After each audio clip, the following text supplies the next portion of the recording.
Olá, eu sou Janaína Spolidoro, especialista em educação, e eu estou aqui hoje numa websérie super especial com a Smart Sistemas Inteligentes, que me convidou para falar um pouquinho sobre o tema de inclusão, que precisa ser comentado no país, porque nós temos muitos casos de inclusão.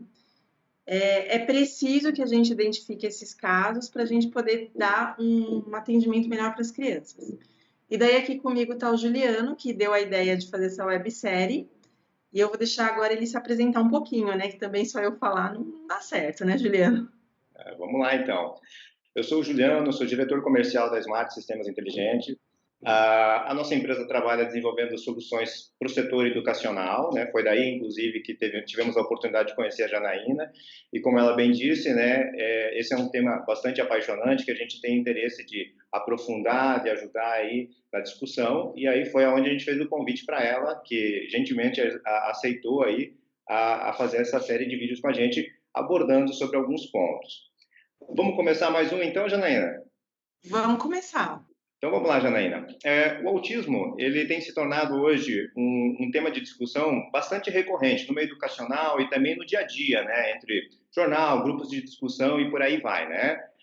De que forma o professor ou o pai responsável dessa criança, desse aluno, pode identificar os sinais de um possível caso de autismo? Existe algum sinal precoce que pode ser observado por eles? Sim, o autismo ele traz muitos sinais. Na verdade, o autismo ele faz parte de um transtorno maior, que é o transtorno do espectro autista. E o bebê, ainda de bebê, é possível, se for um autismo clássico, ainda de bebê é possível perceber alguns sinais. Então, a criança, quando você chama o nome, ela não vai responder, não vai olhar, ela não vai ter uma interação muito social com os pais, então, assim, para ela tanto vai fazer se o pai pegou ela ou não pegou, se deixou sozinho. Inclusive, o bebê vai ter uma preferência por dormir sozinho. Ele Que não engraçado. gosta muito de ser tocado, a não ser que seja ele tem a hipossensibilidade, que é um pouco mais raro no autismo, mas acontece também. E essa criança com autismo, ela vai ter alguns outros sinais. Então, se você mostra para ela, por exemplo, uma figura de crianças num carrinho de brinquedo, uma Uhum. criança que não tem autismo vai prestar atenção, muita atenção nas crianças, no movimento das crianças, se for um desenho. E quando for um autista, ele vai prestar atenção ou na roda ou no objeto do carro, a atenção dele vai para outro lugar. Ele foca num ponto específico, então. Ele foca num ponto específico, é exatamente isso. Então, a criança pequena com autismo, ela vai ter padrões repetitivos e ela vai gostar muito de focar em pontos específicos. E depois a gente pode comentar, não hoje, porque hoje é o mais geral, sobre o motivo desse comportamento repetitivo, olhar bastante para pontos fixos, né, que é uma característica muito frequente. Todos esses, alguns, na verdade, algumas características do autismo a gente encontra no DSM-5. Bacana. Agora que você mencionou DMS-5, o que seria isso, Janaína? Esse DSM-5 é um livro, né, um documento que traz diagnósticos e estatísticos de pessoas com transtornos. Então, como o autismo se enquadra dentro de um transtorno, ele traz ali no DSM-5, que é tipo de um manual médico, quem usa é o médico, porém, neuropediatra, psiquiatra também usa, e os terapeutas que cuidam da criança também utilizam esse manual. Só que só vai poder usar com a especificação de CID, que é o Código Internacional de Doenças, se for um neuropediatra ou um psiquiatra, que é um médico, no Uhum. caso. O DSM-5 ele vai trazer o transtorno do espectro autista, englobando as características principais, porque cada pessoa é uma pessoa. Mesmo as pessoas, né, os neurotípicos, que são as pessoas normais, consideradas normais, cada um age de um jeito. Com o autismo é a mesma coisa. A gente não pode dizer que um autismo seja igual ao outro, em outra criança, mesmo que sejam irmãos.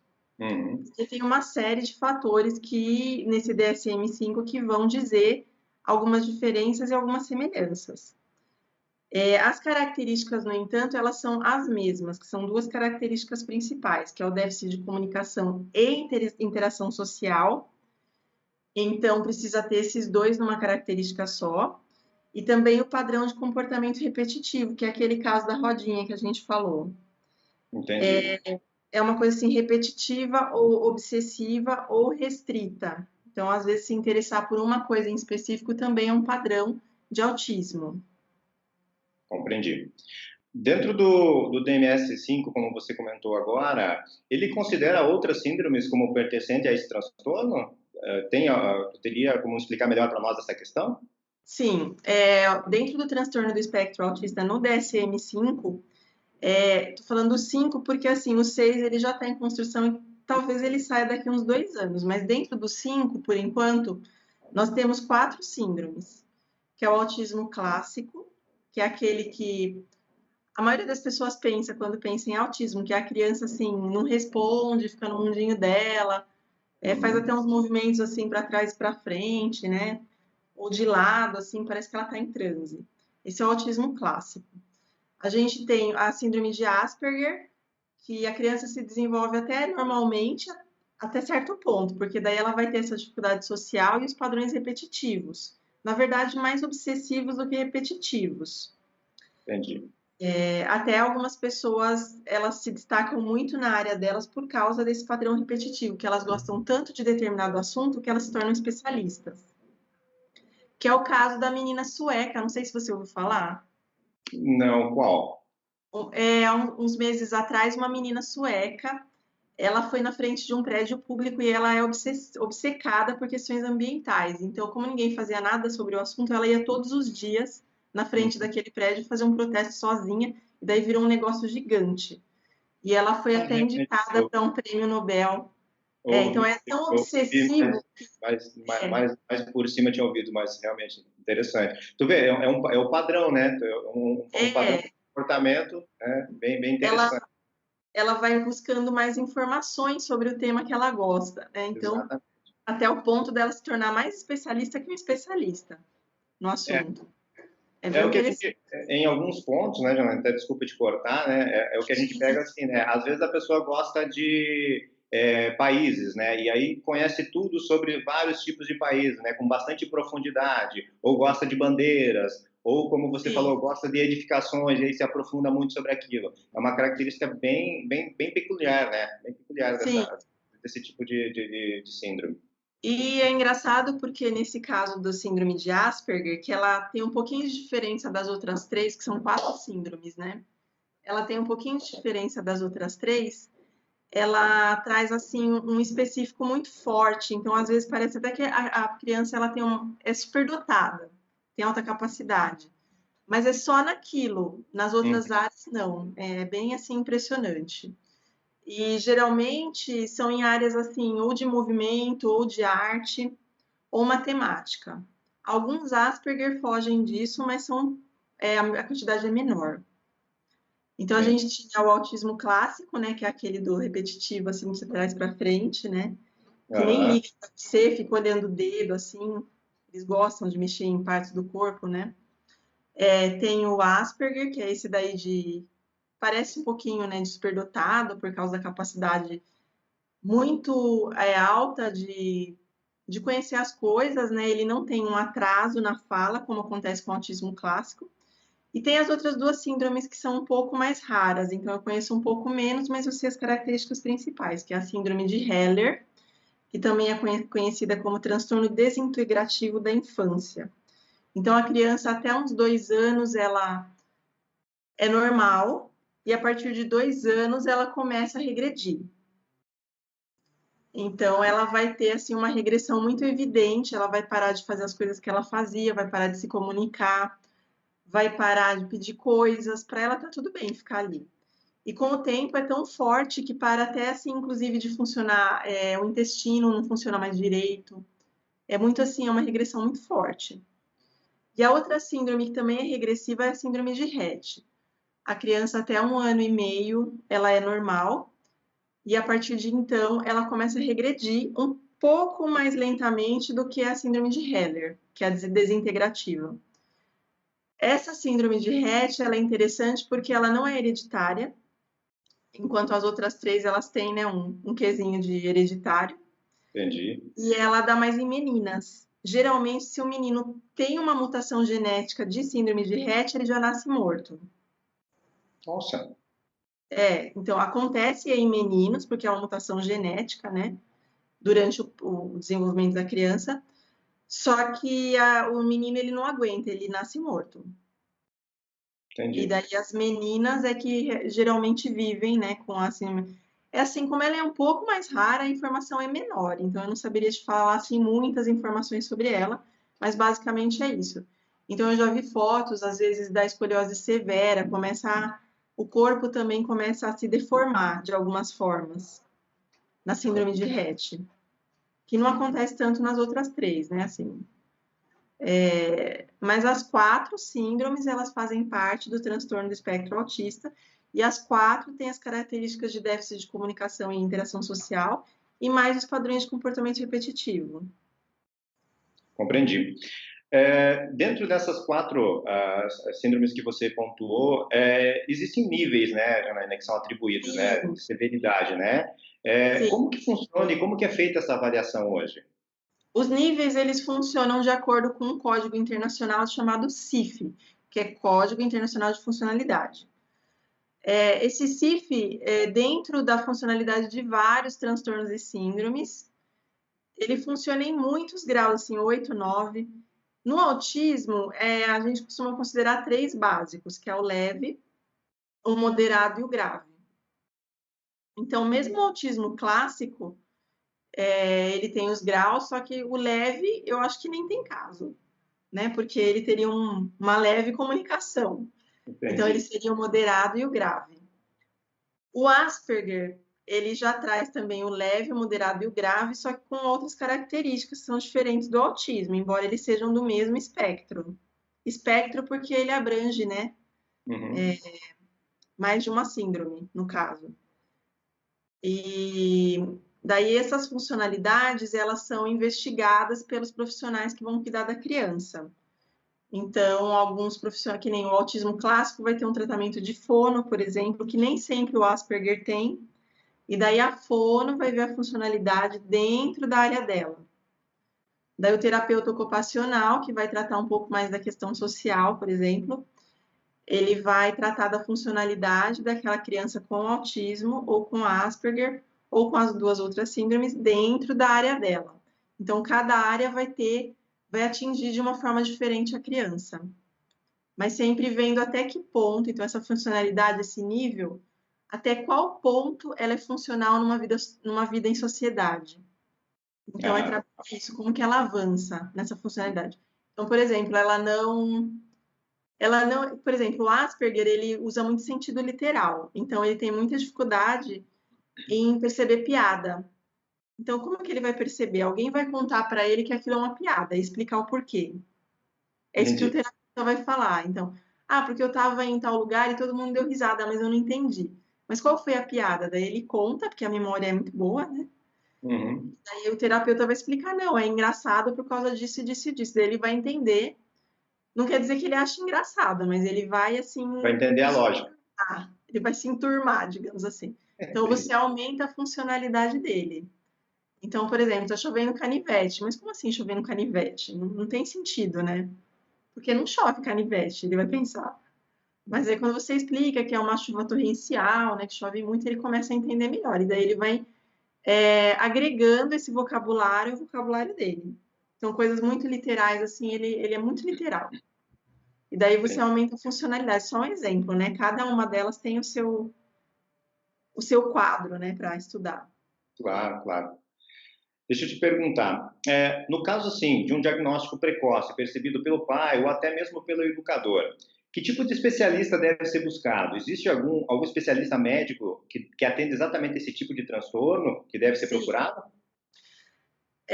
Nós temos os especialistas que cuidam do transtorno. Então, quando você desconfia, por exemplo, um atraso de fala, a criança tem 2 anos, ela tem que falar em torno de 200 palavras, por exemplo.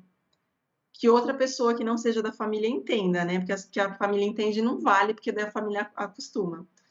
Mas ela tem que falar em torno de 200 palavras. Se o vocabulário dela é muito menor que isso, ou se ela não fala, pode ser um sinal de autismo, mas não quer dizer que seja autismo, porque tem outras, né? Porque a criança é muito pequena ainda. Uhum. Tem outros transtornos que poderiam ser, né? Transtornos de fala, coisa assim, até mais simples de tratar, né?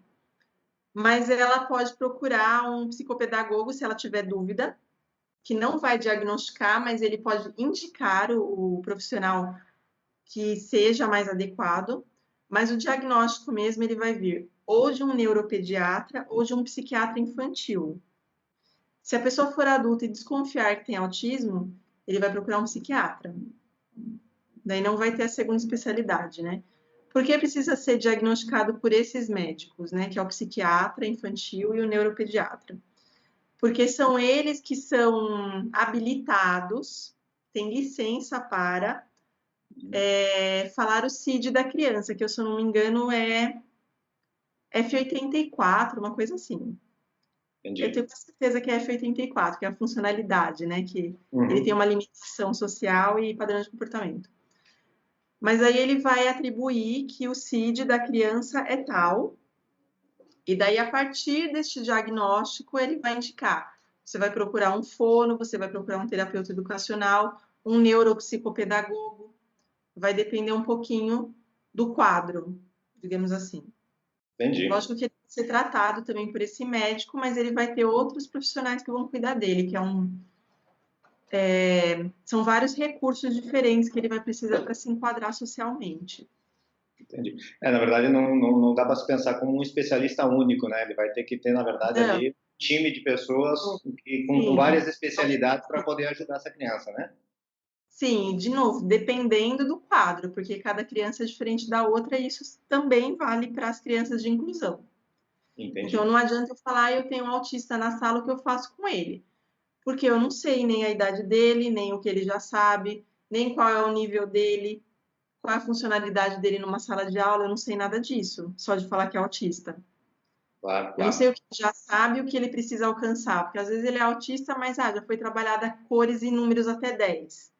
Tá, então vamos trabalhar agora o reconhecimento do alfabeto. Então você vai por etapas, mas mesmo assim ele vai ter um conhecimento prévio. E você precisa considerar esse conhecimento para poder usar em sala de aula, né? Verdade. Ou para você poder descentralizar. Então, ele está com movimentos repetitivos. O que você faz para intervir? Ou você deve intervir nesses movimentos? Que, aliás, é um assunto para um próximo vídeo, né, Juliano? Verdade, verdade. Já fica o gancho aí. Já fica o gancho, assim, como intervir, né, em alguns casos mais clássicos de comportamento, né? Verdade. Bom, essas eram as perguntas que a gente havia planejado para hoje. Nossa intenção era falar de uma forma um pouco mais geral. No próximo vídeo, a gente vai abordar um pouco mais aí sobre os tipos de comportamentos. Seria isso, né, Janaína? Isso, então no próximo vídeo é uma parte mais prática, então quais são alguns comportamentos muito recorrentes nos transtornos do espectro do autista e algumas formas de intervir também quando o aluno faz tal coisa, porque ele faz, né, a criança no caso, porque pode ser um pai que esteja assistindo, né? Por que ele faz isso? Se você deve intervir ou não, e como você faz para alterar esse comportamento. Então é bem interessante o próximo vídeo. Talvez a gente até corte em alguns pedacinhos, né, para não ficar também muito longo. Verdade. E era o que a gente tinha para hoje. O que a gente espera de você? Não curtiu ainda, você tem que curtir. Se Isso. você não compartilhou, é bacana compartilhar o nosso vídeo, porque quanto mais informação, melhor.